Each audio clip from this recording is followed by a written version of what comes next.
मेरे दोस्त, अगर जीवन में कभी ऐसा लगे कि आपका सब कुछ बर्बाद हो गया है, कोई आपका साथ नहीं दे रहा है, इवन भगवान भी आपकी नहीं सुन रहे हैं और आपके मन में सवाल आए कि यार भगवान साथ नहीं देते हैं, तो आप विश्वास मत छोड़ना मेरे दोस्त। मैं आपको एक छोटी सी कहानी सुनाता हूँ, आपके रोंगटे खड़े ना हो जाएं तो मेरा नाम बदल देना। दोस्तों, एक छोटा सा व्यापारी था और वो रात को लेट घर जाता था, लेकिन एक दिन वो कुछ ज़्यादा ही लेट हो गया और उसके पास पैसों का बैग था, बढ़िया आदमी था। अब वो रात को जब निकला तो उसको पता था कि जो रास्ते में वो जा रहा है उसमें जंगल है, सुनसान है, काली रात है और कोई भी उसको साथ नहीं देने वाला है और अकेला जाएगा। हाथ में पैसों का बैग और उसको डर उसके मन में बैठ चुका था, लेकिन फिर भी वो भगवान पे विश्वास करते करते आगे जा रहा था। फ़ोन टेलीफोन वगैरह नहीं होते थे, घर वालों से कोऑर्डिनेट भी नहीं कर पा रहा था कि किसी को बुला सके। अब वो अकेला जा तो रहा था, किंतु वो आज ये सोच रहा था कि आज मुश्किल ही जिंदा घर पहुंचूंगा। उसको पता था कि कोई ऐसा इंसान है जो हर रोज़ एक हत्या उस रास्ते पे कर रहा है और रोज़ लूटपाट कर लेता है। अब उसके मन में यह था कहीं वो इंसान ना मिल जाए। थोड़ी दूर जाता है तो बिल्कुल सुनसान, कोई भी नहीं, ऐसा अंधेरा छाया हुआ था, काली रात, एकदम डर उसके मन में बैठा हुआ था।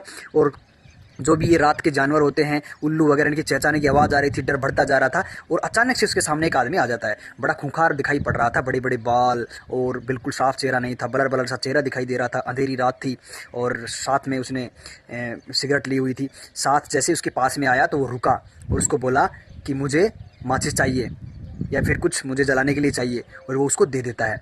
देने के बाद में और वो उसको जला के और वो चला जाता है। अब वो कुछ नहीं बोलता है, उसको कुछ भी नहीं कहता है और वो चला जाता है। तब तक तो बनिया सोच रहा था कि आज तुझे जान से मार देगा, शायद ये वही है, लेकिन उसको कंफर्म नहीं था। उसे लगा कि कोई तो भला आदमी होगा जो उसने तो माचिस मांगी और वो चला गया।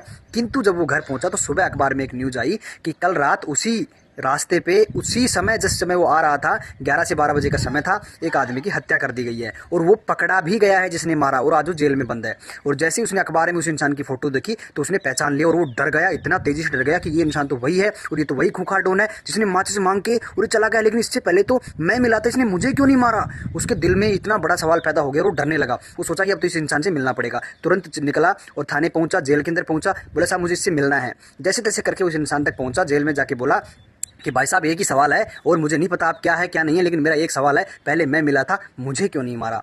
वो बोला, वो हंसने लगा तेज तेज। जैसे हंसी उसकी देखी तो बढ़िया और ज़्यादा डर गया। बोला कि हंस क्यों रहे हो, मुझे डर लग रहा है, मुझे जल्दी बताओ। बोला ज़रूर मार देता अगर तो तू अकेला होता। तो बोला अकेला? मैं तो अकेला ही था। बोला अगर तेरे साथ वो व्यक्ति नहीं होता जिसकी आंखों में एक अलग ही चमक थी और उसको देख कर मेरी हिम्मत ही नहीं हुई कि तेरे साथ कुछ आगे मैं बकवास कर पाऊँ, और मेरे से बिल्कुल कुछ नहीं कहा गया और मैं वहाँ से चला गया। वो बढ़िया वहीं से उठता है, उसके पैरों तले ज़मीन खिसक जाती है, रोंगटे खड़े हो जाते हैं, रोने लग जाता है कि आज मेरे साथ मेरे भगवान थे, अगर काश ना होते तो आज मैं जिंदा ना होता। और उस दिन के बाद में भगवान पे आंख बंद करके विश्वास करने लगा। मेरे दोस्त, मैं आपसे कह रहा हूँ, भगवान हमारे साथ पल पल होते हैं, बस एहसास करना है और विश्वास करना है। एहसास और विश्वास में आपकी ज़िंदगी सफल हो जाएगी। और